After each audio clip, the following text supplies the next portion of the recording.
A esperança é a última a morrer, mas este empate frente ao Sporting deixa mesmo muito complicadas as contas do Benfica para conseguir conquistar o campeonato. Hoje vamos falar das razões que levaram a este empate, mas também trazer as últimas novidades sobre o futebol, o mercado e as modalidades do Benfica. Descobre tudo neste vídeo. Eu sou Miguel Alexandre Pereira e este é o 5 Minutos da Benfica, um canal que aborda o passado, o presente e o futuro da equipe canada.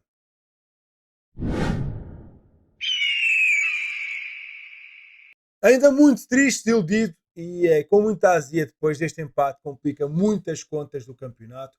O derby do Estádio da Luz entre Benfica e Sporting, que terminou com uma igualdade a uma bola, pelo que a decisão do título vai ficar para a derradeira jornada do campeonato português. Grande ambiente no Estádio da Luz, mas as coisas não começaram bem, com o Sporting a marcar bem cedo, num arremate colocado de Francisco Trincão, com 4 minutos a jogados. O Benfica foi à procura do empate, que apenas aconteceu na segunda parte, aos 63. O gol foi da Turkoglu, mas a jogada magistral foi de Pavlidis a fintar tudo e todos na grande área, num total de 4 dribles completos antes de assistir o turco. Este gol devia valer 2, mas infelizmente só valeu 1.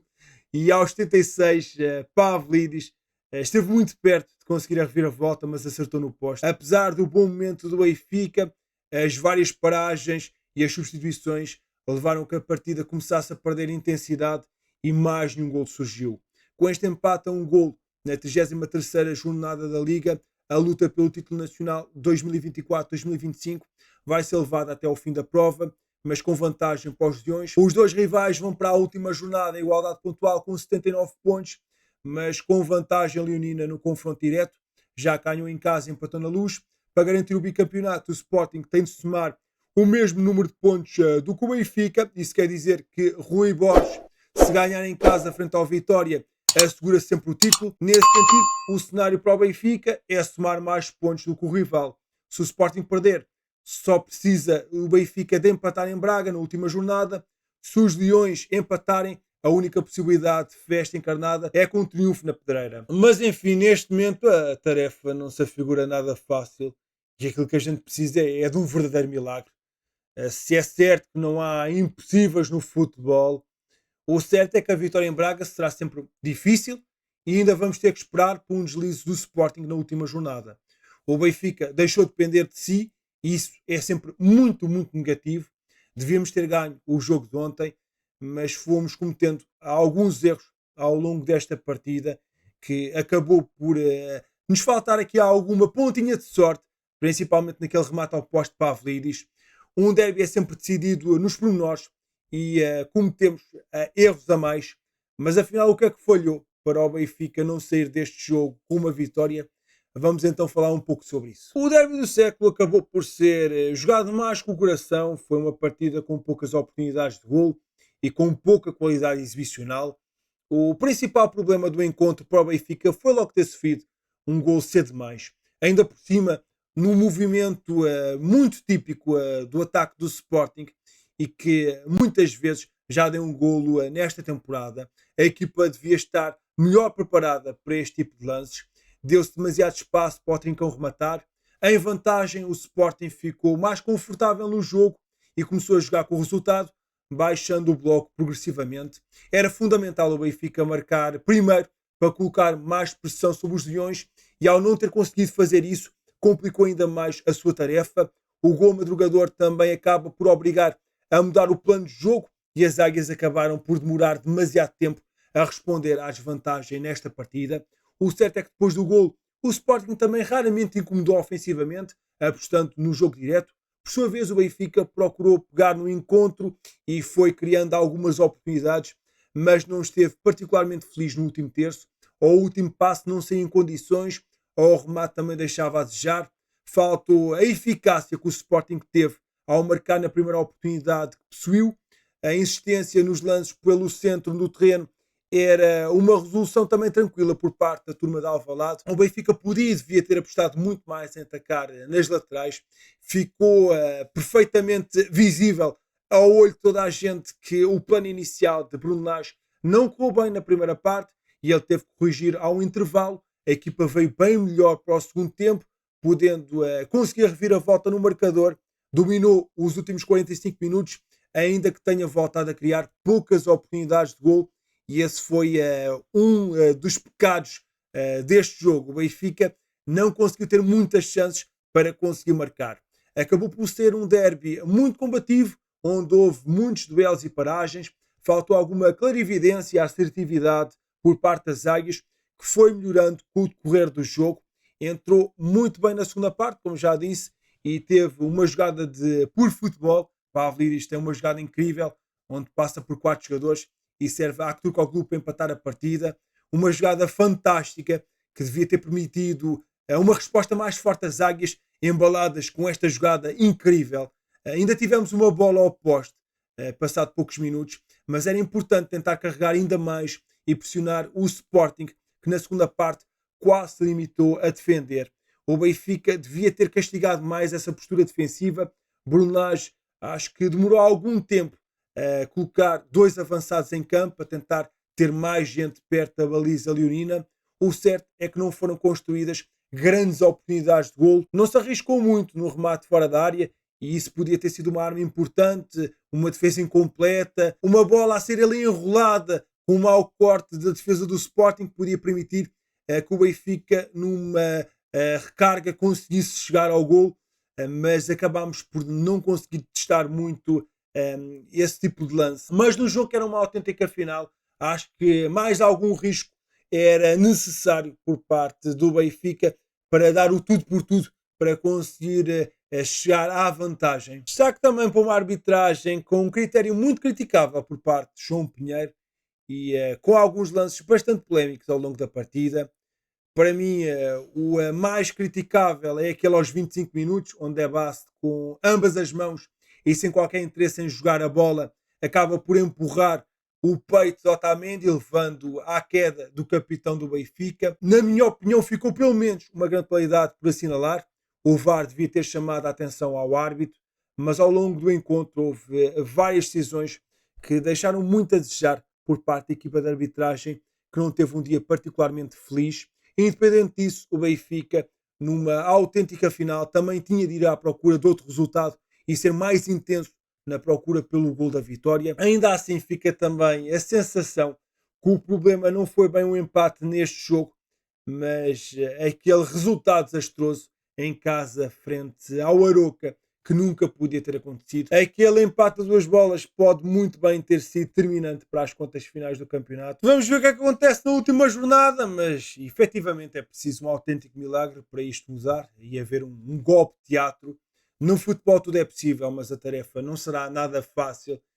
Não quero colocar aqui muitas expectativas, há essa possibilidade, mas além de termos que vencer o Braga, que vai ser um jogo difícil, também temos que esperar por um resultado positivo no Sporting Vitória e enfim, aquilo que a gente devia ter feito era o nosso trabalho, procurar uma vitória na Luz frente ao Sporting e conseguir colocar o elan positivo do nosso lado e a vantagem pontual também, assim estar à espera que os outros façam o trabalho que nós devíamos ter feito por nós, acaba por ser um amargo de boca. Vamos ver o que é que acontece. Espero que o Benfica consiga vencer frente ao Braga e depois logo se vê o que acontece. Mas os 2 jogos serão muito difíceis. Vamos ver se há alguma surpresa.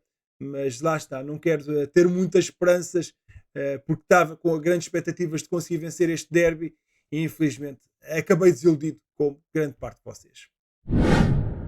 Jovem turco apontado à luz, Demir Ektiknaz, jovem médio de 20 anos que se encontra a representar o Rio Ave por empréstimo do Beşiktaş, está a despertar o interesse de Sporting, Benfica e Porto, de acordo com o jornal turco Haberturk. Esta publicação adianta que, além dos 3 grandes portugueses, também os alemães do Leipzig estão a seguir este médio turco com muito interesse.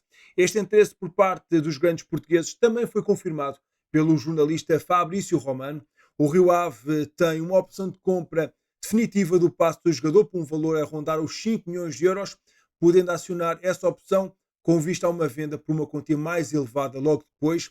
8 vezes internacional sub-21 pela Turquia, Demir Ektiknaz soma esta época 4 golos e 2 assistências em 31 jogos pelos vilacondenses, sendo que o jovem jogador bisou no empate do Rio Ave diante do Nacional por 3-3 nesta última jornada. Com 1,93 m, este médio destaca-se pela presença física, combina com a sua qualidade técnica, é um jogador interessante e a ter debaixo do olho. Mas há mais um jovem apontado às águias e espero dizer bem o nome, é um bocadinho complicado. Moise Dieudonné Diarossoba, extremo direito, 16 anos, da Costa do Marfim, está então referenciado pelo Benfica. Com apenas 16 anos, o jogador da ASFA de Abobo, uma academia que trabalha jovens talentos deste país, sendo que este jovem revelou-se na seleção sub-17 da Costa do Marfim e, de acordo com as informações avançadas pela publicação Africa Foot, o Benfica está particularmente atento a este extremo, forte fisicamente, 1,85 m, e com boas qualidades técnicas. Esses são os aspectos que levaram a este interesse das águias. Este jovem jogador deu nas vistas então no Campeonato Africano das Nações Sub-17 e observadores de vários clubes ficaram bastante impressionados com este jovem. A Inglaterra, Brighton e West Ham estão identificados com este jogador. Em França é o Toulouse que acompanha o caso de perto. O valor da transferência pode rondar 1 milhão de euros, pelo menos tem sido esse o número defendido pelos responsáveis deste clube marfinense. Invencíveis no campeonato, já com o pentacampeonato no bolso, o Benfica venceu o Sporting Braga por 1-2 na 22ª e última jornada do Campeonato Nacional Feminino. No estádio Amélia Moraes, o Sporting Braga entrou com tudo e logo aos 2 minutos a Zoe Van Deven marcou de fora da área. As águias conseguiram chegar ao empate na conversão de uma grande penalidade, convertida por Carol Costa aos 21. Na segunda parte, o Benfica entrou mais forte e aos 52 selou a reviravolta com Cristina Martim Prieto na sequência de um pontapé de canto a desviar para o 1-2. O Braga também teve uma grande penalidade ao seu dispor, com Ruth Costa a defender o remate de Zoe Van de Van, a negar-lhe o bis e também o empate na partida. O jogo acabou por ficar mais complicado para o Benfica, com a expulsão de Catarina Amado aos 75, por acumulação de amarelos, deixando as encarnadas reduzidas a 10. Ainda assim, o Benfica conseguiu manter esta importante vantagem e a terminar assim o campeonato com 62 pontos conquistados em 66 possíveis, empatou apenas 2 vezes e não teve qualquer derrota sofrida ao cabo de 22 jornadas, com 65 gols marcados e apenas 10 feridos. Em vantagem na eliminatória, o Benfica entrou a vencer nos quartos de final do play-off do Campeonato Nacional de Basquetebol, ao derrotar o Vitória por 99-87, numa eliminatória a melhor de 3, pelo que a passagem às meias fica à distância de um triunfo. As águias fecharam o primeiro período na frente por 25-20 e ampliaram a vantagem no segundo quarto, registando-se um 56-45 ao intervalo. Os vimaranenses ainda relançaram a partida no terceiro set, ficando a 6 pontos de igualar o Benfica, mas os tricampeões nacionais resolveram a questão na última parte do encontro para o 99-87 final. Do ponto de vista individual, Makran Romdan, com 14 pontos, 7 ressaltos e 4 assistências, foi o melhor do Benfica, e o próximo jogo vai ser em Guimarães, no próximo dia 14, sendo que em caso de empate, tudo se vai decidir na Luz no dia 17, para garantir então um lugar nas meias finais do campeonato. Grande desilusão no hóquei patins, o Benfica foi eliminado pelo Porto nas meias finais da Liga dos Campeões de Hóquei, após uma derrota por 2-3 após prolongamento, no Centro de Esportes e Congressos de Matosinhos. Os encarnados entraram a vencer frente a um remate certeiro da autoria de Roberto Benedetto, à passagem dos 11 minutos, mas isto que é ao menos aos 16, levaram o jogo empatado ao intervalo. Na segunda parte, Rafa, num remate cruzado aos 33, consumou a reviravolta dos Dragões, mas o Benfica conseguiu responder pouco depois aos 40, com Zé Miranda a voltar a empatar o jogo e a obrigar o Clássico a um prolongamento. Com oportunidades para ambas as equipas, o lance que decidiu o jogo foi marcado aos 58, com um gol de Claudio Benedetto, que deu então a vitória ao Porto e consequente eliminação europeia às Águias. O Benfica foca-se agora no campeonato, onde vai enfrentar o Tomar no play-off dos quartos de final da Liga Portuguesa. Amigo, muito obrigado por teres ficado até ao fim do vídeo. Não te esqueças de deixar na caixa de comentários aquilo que tu achaste sobre este Benfica Sporting, o que é que ficou por fazer nesta partida na Luz, e ainda acreditas no milagre e na conquista do 39 nesta temporada. Estou muito curioso para saber a tua opinião. Caso ainda não tenhas feito, deixa um gosto neste vídeo, subscreve o canal e aproveita e deixa na caixa de comentários hashtag empate comprometedor. Eu sou o Miguel Alexandre Pereira e estes foram os 5 minutos da Benfica. Saudações benfiquistas.